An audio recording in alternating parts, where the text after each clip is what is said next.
Before you decide this is just another haunted house story, answer one question. What if the most terrifying place in America wasn't cursed because of ghosts, but because it was hiding something real?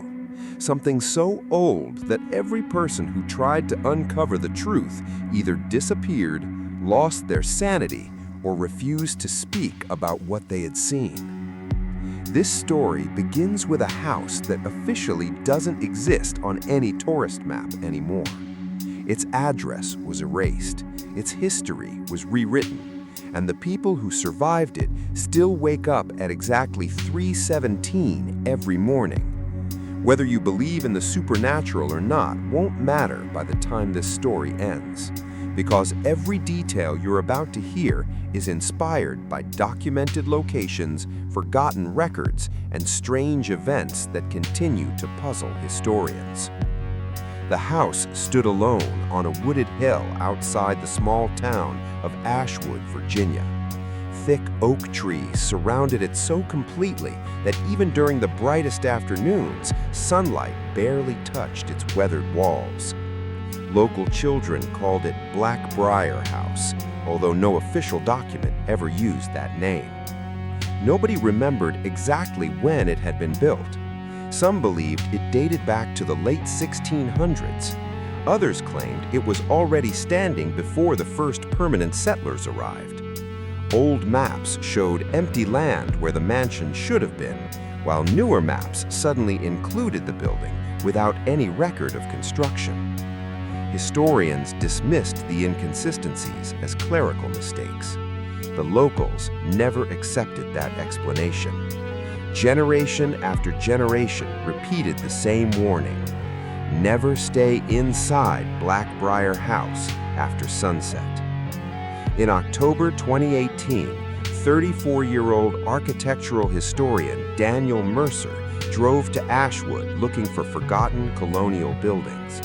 His work focused on restoring abandoned American homes before they disappeared forever. Daniel didn't believe in ghosts. He believed in history: rotting wood, hidden rooms, secret tunnels, forgotten documents. Everything mysterious eventually had a logical explanation. At least, that was what he believed. When he reached the hill, the mansion appeared through layers of fog like a photograph fading into existence. Its windows reflected almost no light. Its roof sagged under centuries of neglect. The front porch leaned dangerously to one side. Yet something about the structure felt preserved, almost as if time had damaged everything around it, but carefully avoided destroying the house itself. An elderly man waited beside an old pickup truck parked near the gate. "My name's Walter," he said quietly. "I own the land around the house." Daniel smiled politely. "I heard you're willing to let researchers examine the property?" Walter nodded. "I'll unlock the front door." He handed Daniel a heavy iron key. "But I'll tell you the same thing my father told me. Leave before dark." Daniel laughed softly. "You really believe the stories?" Walter looked directly into his eyes. "No, I believe the people who never came back." The answer lingered in Daniel's mind long after Walter drove away. Inside, dust floated through the silent air like tiny ghosts. The entrance hall stretched farther than it should have. According to the exterior measurements Daniel had taken, the hallway was almost 12 feet longer than physically possible. He measured it again, then again. Every result was identical. The inside of the house was larger than the outside. Daniel frowned. That couldn't happen. He blamed faulty measurements and continued exploring. The library still contained hundreds of books. Most had turned brittle with age. One leather journal rested alone on a wooden desk. Its pages contained only dates. Every date was followed by a single name. No explanations, no notes, just names. The final entry stopped in 1927. Daniel photographed every page. Later, he discovered something impossible. Several names matched documented missing persons from Virginia archives, people who had vanished without explanation. One name belonged to a deputy sheriff investigating disappearances in 1884. Another belonged to a traveling doctor. Another to a newspaper editor. All entered Black Briar House. None officially left. By late afternoon, Daniel reached the basement. Stone steps descended beneath the foundation. The air grew colder with each step. His flashlight illuminated strange carvings covering the walls. They weren't religious symbols, nor Native American markings, nor colonial artwork. Experts would later fail to identify their origin. At the bottom waited a massive iron door. Unlike everything else in the mansion, the hinges looked almost new. Someone had maintained them. Recently. The iron key Walter had given him fit perfectly. Daniel hesitated. Every instinct told him to leave. Curiosity won. The lock clicked open. Behind the door stretched a narrow tunnel disappearing into darkness. The walls were perfectly smooth. No tool marks, no bricks, no mortar. Almost like the passage had been melted through solid rock. After walking nearly 200 feet, Daniel entered a circular chamber. There was nothing inside except a stone chair facing the center of the room. Above the chair hung dozens of rusted chains. None touched the ground. Every chain ended exactly 6 inches above the floor, as though something invisible held them in place. Daniel suddenly heard footsteps, slow, heavy, behind him. He turned instantly. Nobody. The tunnel stood empty. His flashlight flickered, then stabilized. Again, the footsteps echoed, closer, this time directly beside him, yet the chamber remained empty. Daniel whispered nervously, "Who's there?" Silence answered. Then another sound. Breathing, deep, slow, right behind his neck. He spun around so quickly he nearly fell. Nothing, only darkness. He rushed toward the tunnel. Halfway back, he realized something horrifying. The tunnel had become longer, much longer. His flashlight revealed no exit, only endless stones stretching ahead. His compass spun uncontrollably. His phone displayed no signal. Its clock froze at exactly 3:17. Daniel ran. Minutes passed, then hours. The tunnel never ended. Eventually, he reached the circular chamber again. Impossible. He had been running in a straight line, yet somehow returned to where he started. Panic replaced logic. He searched every wall desperately. No hidden doors, no alternate passages, only endless stone. Then he noticed writing carved beneath the chair. It hadn't been there before. Fresh letters appeared one by one, as if an invisible hand were carving them. "Welcome home." Daniel screamed. The chains above the chair began swinging. No wind, no movement, just dozens of heavy iron chains slowly rocking together. The breathing returned, closer than ever. This time another voice joined it, soft, almost kind. "You stayed after sunset." Darkness flooded the chamber as every light failed simultaneously.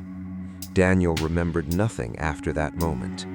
3 days later, police found him wandering barefoot 15 miles from the mansion. His clothes were torn, his equipment missing. His hair had turned almost completely gray. Doctors concluded he had suffered severe psychological trauma. Daniel never explained what happened. Whenever anyone mentioned Black Briar House, he left the room immediately. Years passed. Then came the discovery that transformed the mystery forever. In 2022, a state-funded archaeological survey examined the hill before a proposed highway project. ground-penetrating radar detected enormous underground structures extending far beneath the mansion. Excavation began. Workers expected colonial foundations. Instead, they uncovered massive stone chambers, estimated to be thousands of years older than any known European settlement in North America. Even stranger, the underground complex extended directly beneath Black Briar House. The mansion had not been built first. It had been constructed precisely above something much older. Among the discoveries was a sealed stone tablet. Its symbols matched the carvings Daniel had photographed years earlier. Linguistics from several universities examined the markings. No language matched them. No civilization claimed them. Carbon dating suggested incredible age. Yet the stone itself showed almost no weathering. Then, workers uncovered human footprints preserved in hardened clay. The prints entered the deepest chamber. None exited. Excavation stopped after 3 separate accidents. One worker vanished during a lunch break. Search teams found only his helmet. Another experienced sudden memory loss. He could no longer recognize his own family. The third refused to return underground after repeatedly insisting someone had whispered his full name despite working completely alone. The government officially cited safety concerns and permanently sealed the excavation. The highway route changed. The mansion remained untouched. Researchers requested access. Permission was denied. Public interest faded. But Ashwood residents noticed something unsettling. Every year, on October 14th, lights appeared inside the abandoned mansion. Not electrical lights. Warm, golden lights moving slowly from room to room, exactly as if someone carried old oil lanterns through the empty halls. Police investigated dozens of reports.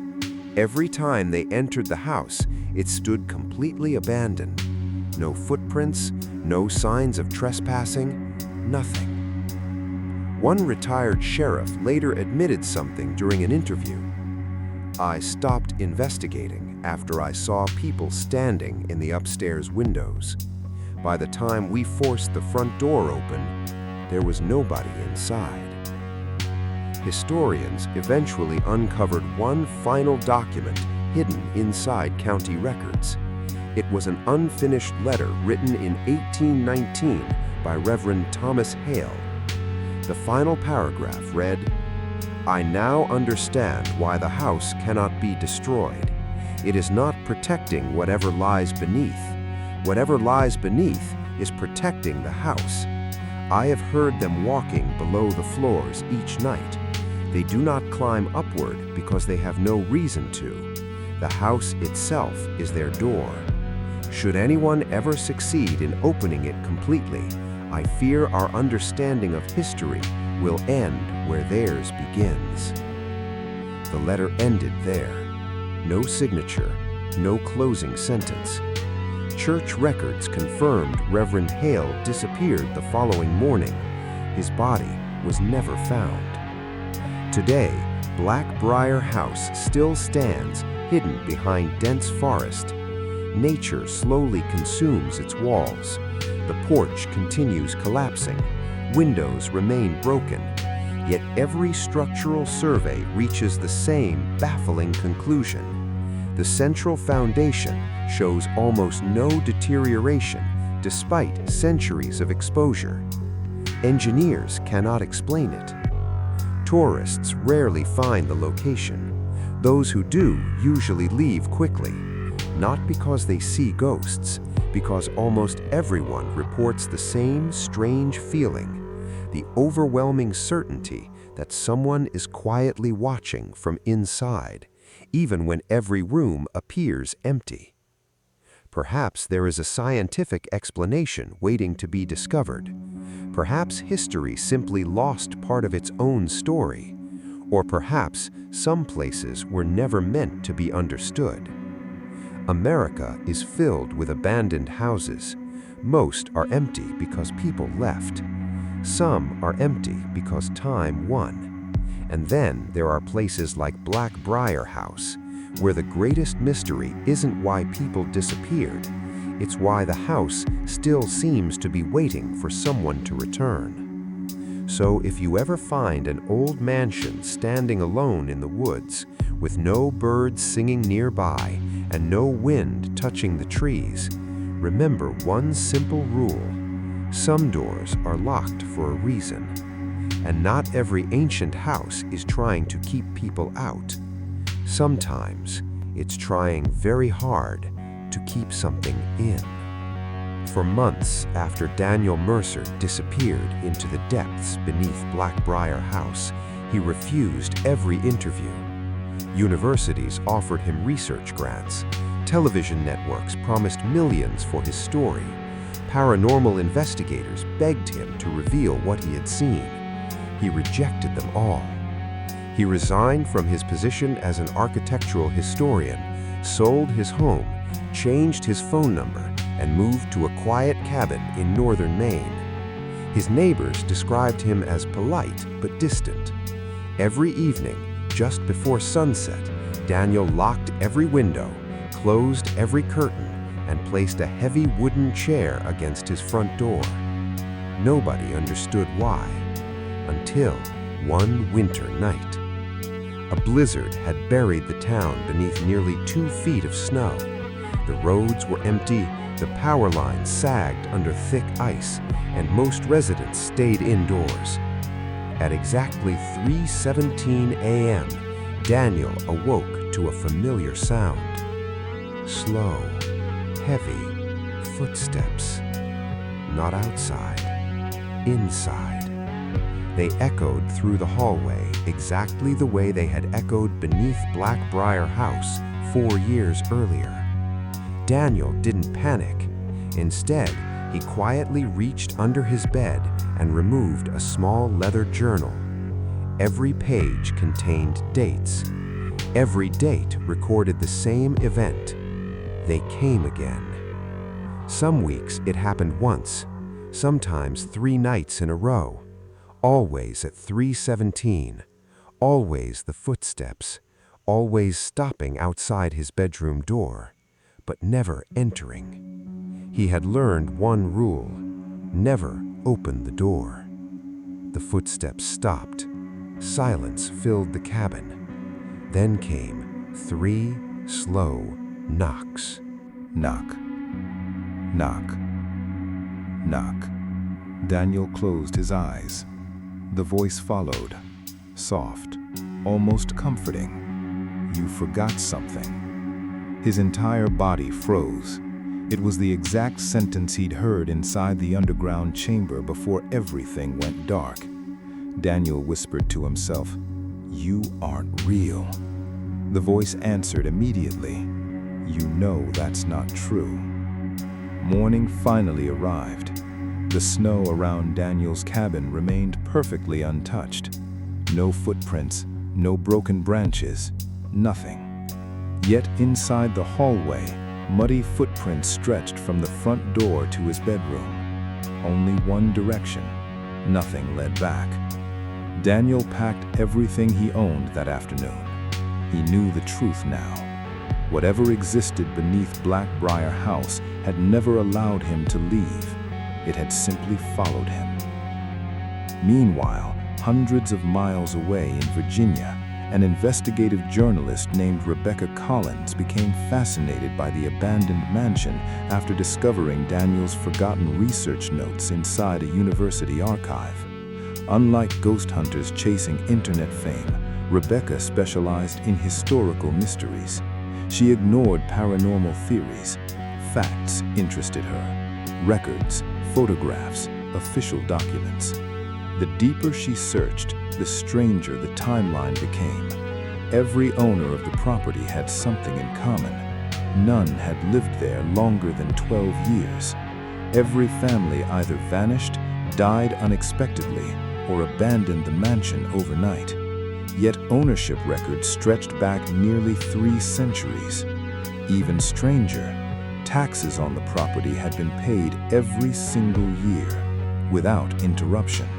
Someone continued paying for a house nobody supposedly owned. Rebecca followed the financial records until they ended at a small local bank. The bank manager frowned when she requested more information. "I'm sorry," he said quietly. "Those records are sealed." "By whom?" The manager hesitated. "I honestly don't know. The order predates everyone working here." That answer made no sense. Who seals bank records for hundreds of years? Rebecca left more determined than ever. Later that evening, she visited the county archives one final time before returning home. An elderly archivist watched her studying faded property maps. Without looking up, he asked, "You're researching Black Briar House, aren't you?" Rebecca nodded. The old man sighed deeply. "My grandfather warned me someone would eventually start asking questions again." He disappeared into a storage room and returned carrying a thin wooden box covered in dust. "I've protected this for 30 years. You should probably burn it." Instead, Rebecca opened it. Inside lay dozens of photographs. The first showed Black Briar House in 1898. The second, the third, the fourth. Rebecca's hands began trembling. The house never changed. Not slightly. The same broken window, the same damaged porch, the same missing chimney stones. More than 80 years separated the photographs. Nothing had aged, nothing had been repaired, nothing had collapsed further. It looked frozen in time. Then she noticed something far worse. Every photograph contained a figure standing in the upstairs window. The same man. The same dark coat, the same expression. He never moved, he never aged, he simply watched the camera. Rebecca looked up. "Who is he?" The archivist slowly answered, "We don't know, but he's in every photograph ever taken of the house." Rebecca stared at the final picture. This one had been taken only 8 months earlier by a drone surveying nearby forest land. The mysterious figure still stood behind the upstairs glass, perfectly still, watching. Then Rebecca noticed something no one else had. The man wasn't looking toward the camera. He was looking directly behind the photographer, as if someone else had been standing there, someone the camera failed to capture. Rebecca suddenly understood why so many investigators abandoned the case. The house wasn't simply haunted, it behaved as though it remembered every person who came searching for answers. And perhaps it never forgot them.